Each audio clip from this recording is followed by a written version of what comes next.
Nesse vídeo, nós vamos ver os adubos fosfatados.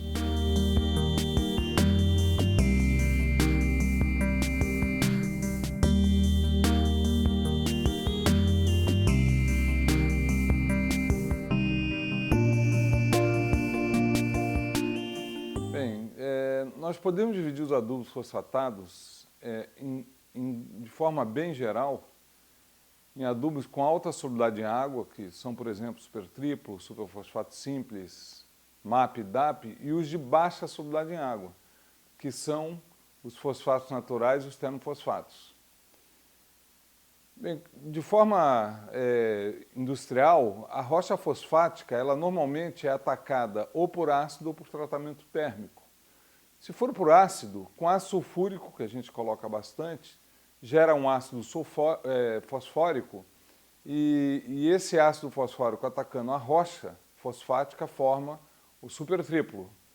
Ou esse ácido fosfórico atacando a amônia, reagindo com a amônia, vai formar o MAP e DAP.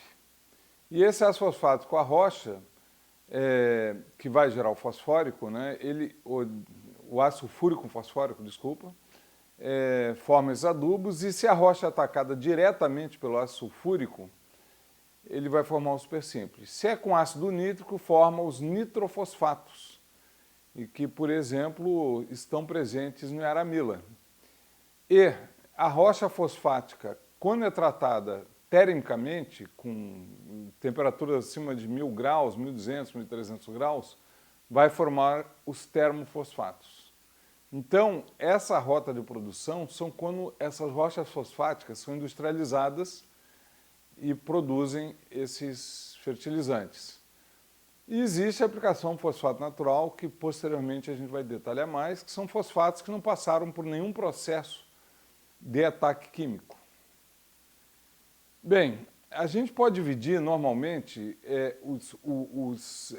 os adubos como adubos que têm alta solubilidade em água, porque tem a fração monocálcica, que é a fração solúvel em água, muito alta. Então, esses normalmente são supertriplo, superfosfato simples. Nós temos também algumas formações, alguns fertilizantes de fosfato bicálcico, e que também está presente em superfosfato triplo e simples, por exemplo. Bem, nós temos os fosfatos monoamônico, não é? Que é uma fonte, que é o MAP, e o diamônico é o DAP, que são fontes em que você, além de nitrogênio, além de fósforo, você também tem nitrogênio. Por isso que é monoamônico ou diamônico, que é do amônico, em que é a fonte de N. Temos algumas rochas, né, no mundo, que a gente vai detalhar um pouco mais, que são os fosfatos de ferro e alumínio, que contém, né, alta quantidade de ferro e alumínio, que gera alguns tipos de fosfatos naturais, normalmente não reativos. E nós temos algumas apatitas. Essas apatitas podem ser de duas origens, as ígneas e as sedimentares, que ambos também dão origem aos fosfatos naturais. Então, tudo isso a gente vai detalhar daqui para frente. Bem, o mais importante é que quando o adubo se dissolva na solução do solo, primeiro o adubo precisa se dissolver.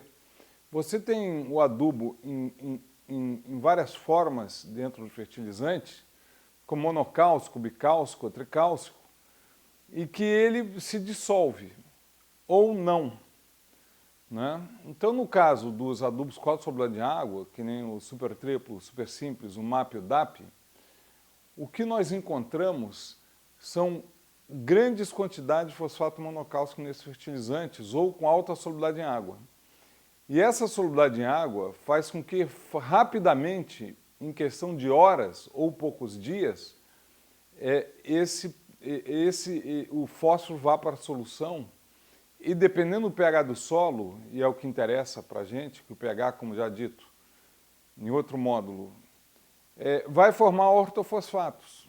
Então, as formas mais facilmente absorvidas e que são absorvidas isoladamente pelas plantas é o H2PO4 e HPO4, que, dependendo da forma, né, e do pH do solo, a gente pode ter formação de outras formas de fósforo, mas essas duas são preferencialmente absorvidas isoladamente pela planta.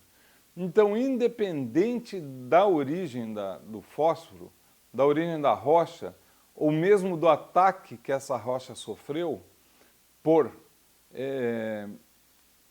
ácidos ou mesmo térmico, o mais importante é que ela tenha a habilidade, a capacidade, num determinado solo, de disponibilizar e solubilizar o seu fósforo para ficar disponível às plantas. Então, de nada adianta, e a gente vai aprofundar um pouco isso, eu ter um adubo fosfático, pode ser natural, por exemplo, ou térmico, em que, caso ele vá à solução do solo e não se dissolva, ele, apesar de estar na solução no solo e ele não dissolveu, ele não vai para a solução. Portanto, ele está no solo, a raiz está perto dele, mas se ele não se dissolver, ou se dissolver muito pouco, a eficiência dele será muito baixa. E para isso, então, há alguns fatores importantes sobre a granulação dos solúveis em água e a não granulação dos insolúveis em água. A gente vai abordar esse tema com um pouco mais de profundidade adiante.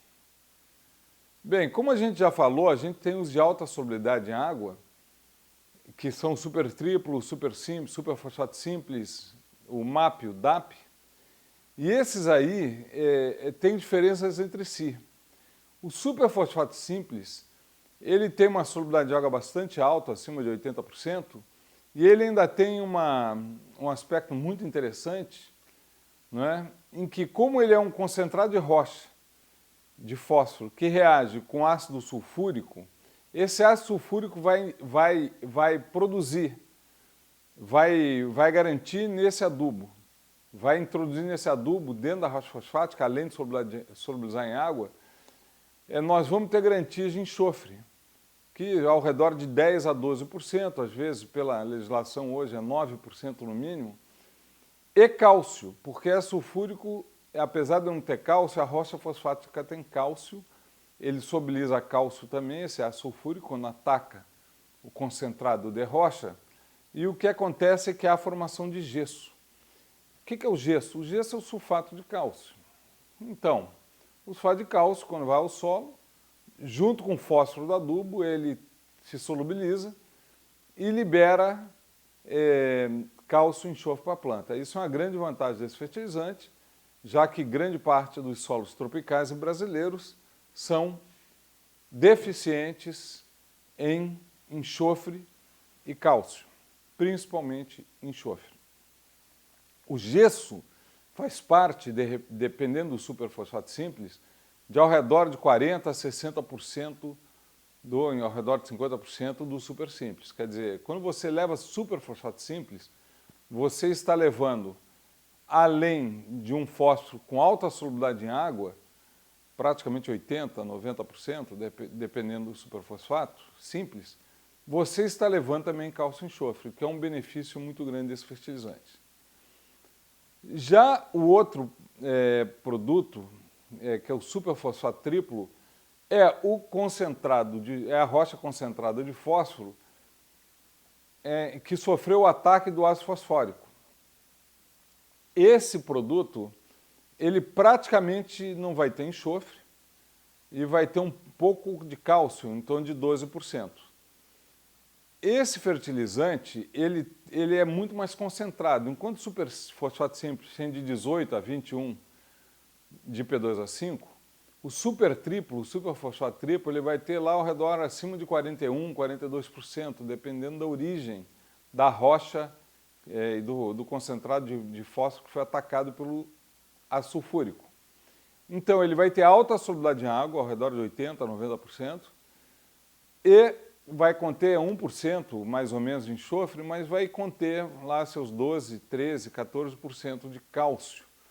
Por quê? Porque quando o ácido fosfórico, lembre-se que praticamente não leva enxofre, ou leva muito pouco, esse ácido fosfórico atacando a rocha fosfática, ele vai solubilizar algum cálcio. Então esse cálcio, de alguma forma, também vai solubilizar e, se necessário a planta pode absorvê-lo. Mas a vantagem desse adubo é que ele é muito concentrado. Vocês vejam, enquanto o superfosfato simples você tem ao redor de 18 a 21% de P2O5, nesse fertilizante você tem lá acima de 41, 42% de P2O5. Então ele tem uma concentração praticamente o dobro, dependendo da sua situação até um pouco mais, em relação ao super simples. Então, ele tem a vantagem por massa deslocada, pelo frete que eu vou levar, e que vocês imaginam, a massa que eu vou deslocar, ele vai ter muito mais fósforo. Então, isso barateia o frete frente à unidade de fósforo que eu carrego. Porém, ele praticamente não contém enxofre, que é um nutriente essencial à planta e é um macronutriente. Então, dependendo da situação, ele é conveniente ou não. Se eu tiver uma deficiência de enxofre, é mais recomendado eu levar o superfosfato simples, porque eu estou levando enxofre dentro dele, apesar de eu gastar mais em frete por unidade de massa deslocada até o ponto de destino da entrega do fertilizante. Um outro fertilizante, hoje bastante usado, é o MAP. O MAP nada mais é do que a reação da amônia, NH3, com o ácido fosfórico. E esse MAP, ele tem de 10 a 11% de nitrogênio, tem alta solubilidade em água e normalmente tem acima de 50% do CNA mais água, que a gente chama, extrato de amônio mais água, que é como a legislação exige das empresas as garantias. E esse fertilizante tem alta solubilidade de água, mais de também 90%, às vezes próximo de 100% de sua solubilidade de água. Só que ele tem vantagem, que ele leva nitrogênio e fósforo em alta concentração, porém, de novo, não tem cálcio e não tem enxofre, o que é, vamos dizer assim, uma ausência de nutrientes, macronutrientes, que ele não tem. Então, de novo, vai depender muito da situação da região, das deficiências do solo, para mim optar por um fertilizante ou outro. E também, um outro fertilizante é o diamônio fosfato, que é o DAP, que também é, em proporções diferentes, a reação de ácido fosfórico com amônia. Esse fertilizante vai conter mais nitrogênio em relação ao MAP, tem lá perto de seus 18%, 17, 18% de nitrogênio, e vai conter um pouco menos de fósforo, que é 41 a 46% de fósforo, com alta solubilidade. Mas, de novo, é um fertilizante que é diferente do MAP, porque as proporções de nitrogênio e P2O5 são diferentes, só que é importante a gente considerar que ele também não tem cálcio e enxofre. Então, isso tudo são cálculos econômicos para a gente estudar qual dessas fontes poderão ser usadas, mas vai depender muito da situação técnica, proximidade de fábrica, de estradas e tudo mais, para que você avalie qual seria o melhor fertilizante para o caso da situação em que você está trabalhando. Um assunto bastante interessante e que pesa muito na eficiência dos fertilizantes solúveis e insolúveis em água é que há vários trabalhos que comprovam que os adubos solúveis em água precisam ser granulados. A granulação faz o quê? A granulação, como a gente já comentou que em muito pouco tempo ele é solubilizado na solução do solo, o que nós queremos? Nós queremos evitar um contato extremo com o solo para que o solo não absorva ou, entre aspas, fixe o fósforo e você perca a eficiência. Então, os adubos com alta solubilidade de água devem ser adubos fosfatados com alta solubilidade de água, devem ser sempre aplicados na forma granulada, com grãos de 2 a 4 milímetros ou ao redor disso. fazendo com que ele solubilize e que na região que ele solubilize a gente, como ele não tem uma mobilidade muito grande no solo, ele não vai, solubilizando num determinado ponto do solo, ele vai reagir com o solo à sua volta e vai deixar disponível bastante fósforo disponível à planta. E a pergunta seguinte seria o seguinte: tudo bem, um adubo granulado, quanto que ele tem que ter de solubilidade de água?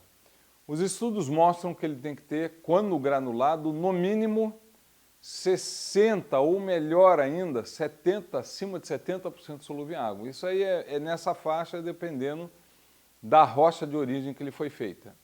A gente sempre recomenda que, para garantir, que ele tenha acima de 70% solúvel em água.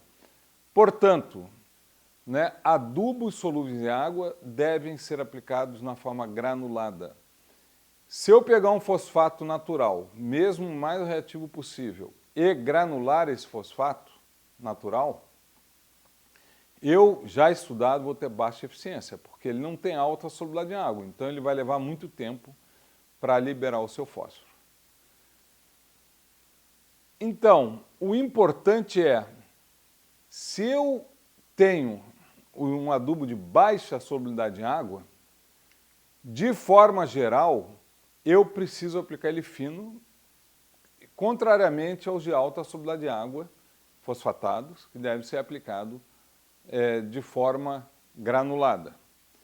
Agora nós vamos estudar os fertilizantes de baixa solubilidade em água. Quais são eles? São os fosfatos naturais e os termofosfatos.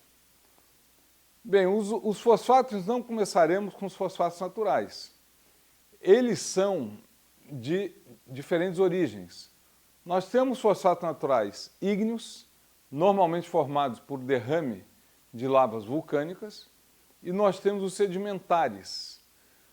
E tem algumas classificações geológicas intermediárias que a gente não vai entrar em detalhe. Mas os fosfatos ígneos são considerados fosfatos duros. Por quê? Porque o cristal onde está inserido o fósforo são fluorapatitas, são cristais muito bem, vocês imaginem, arranjados, vocês imaginem um armário bem construído, absolutamente simétrico. Então os átomos e as moléculas dentro desses cristais estão muito bem organizadas. Então, se eu colocar no solo esses fosfatos, muito pouco desse fósforo, dessas ligações químicas, imagina um armário muito bem construído, simétrico, você, para destruir ele, é muito difícil, para, vamos dizer, entre aspas, ele ser atacado pelo ácido do solo e ele poder, entre aspas, esse armário se desmontar e liberar o fósforo. Imagine que uma prateleira seria o fósforo.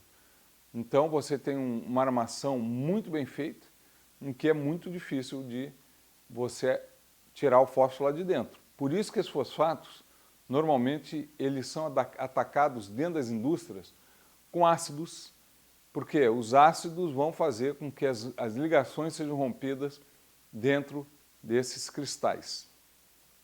Já os sedimentares se diferenciam porque esses sedimentares normalmente são de origem animais.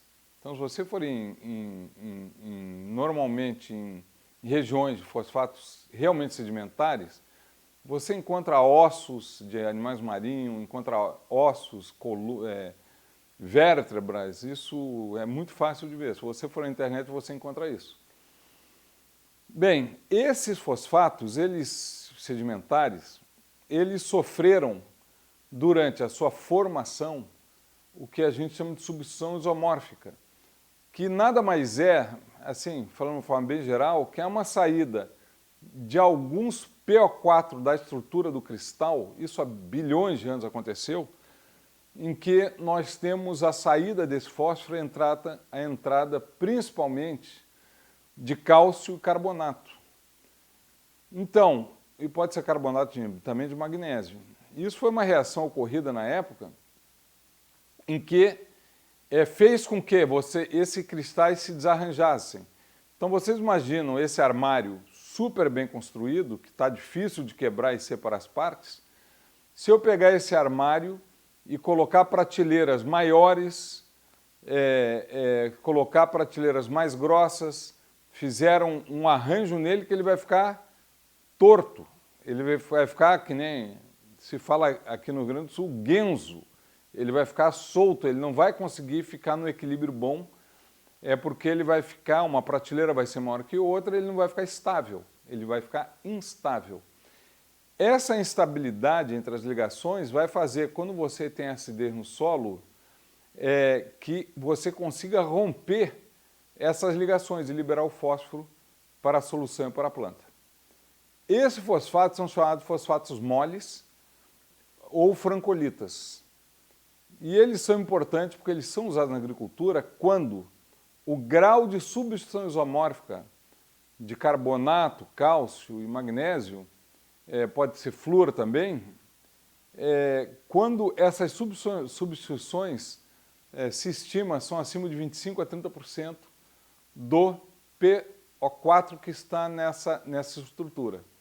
Então eles se caracterizam por ter ligações bem menos fortes, inclusive por ser um pouco menos concentrado de fósforo, porque houve alguns desses fósforos substituídos dentro dessas rochas sedimentares fosfáticas. A rocha sedimentar, além disso, ela é muito mais porosa, porque grande parte dela é originária de ossos. E ossos a gente sabe que são porosos, ossos de animais. Enquanto que a origem ígnea são muito menos porosas, né? Então, mais ou menos a diferença é de 7 a 8 vezes, a porosidade é maior nas rochas de origem sedimentar. Então, o que isso faz? A porosidade faz com que a área de contato no solo dessas rochas de origem sedimentar, a área de contato seja muito maior pela porosidade. A superfície específica que vai ficar exposta aos ácidos da solução são muito maiores do que das ígneas.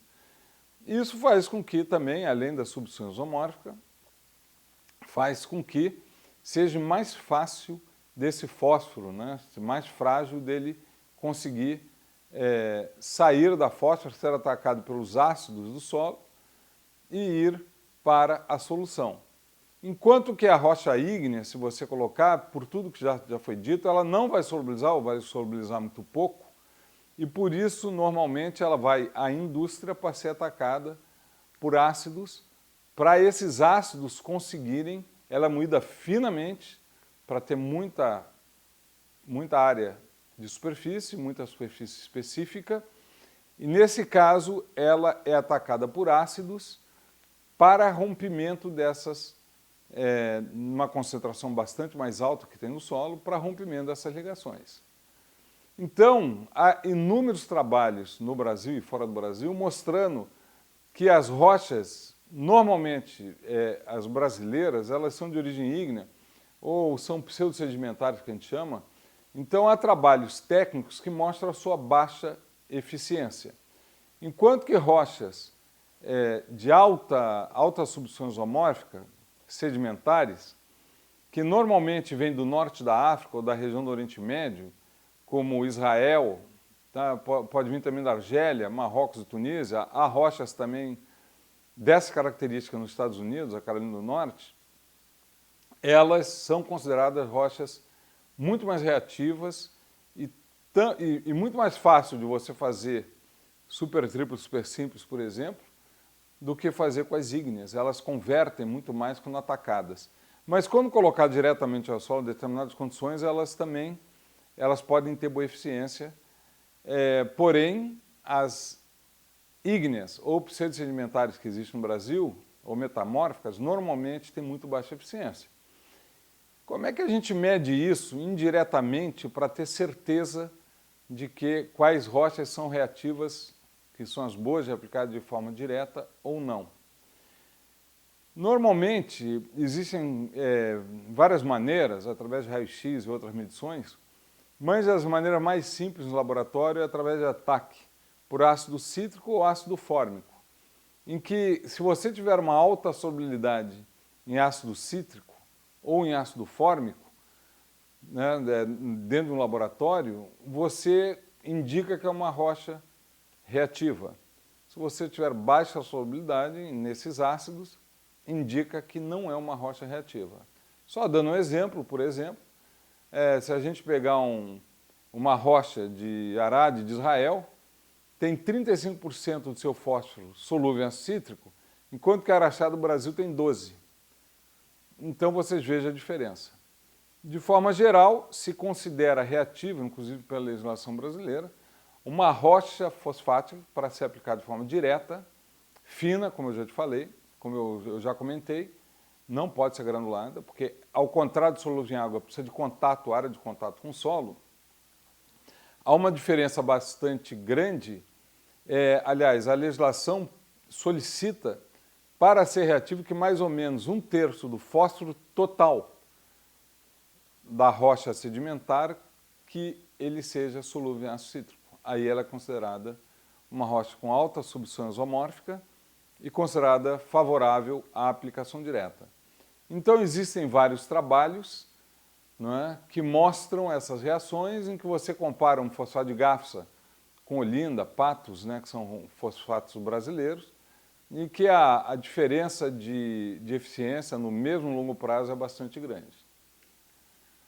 Bem, segundo o Bernardo Arraes, num livro de 91, né, ele coloca que os fosfatos naturais brasileiros são de eficiência agronômica muito baixa e jamais devem ser usados em adubação direta em culturas anuais.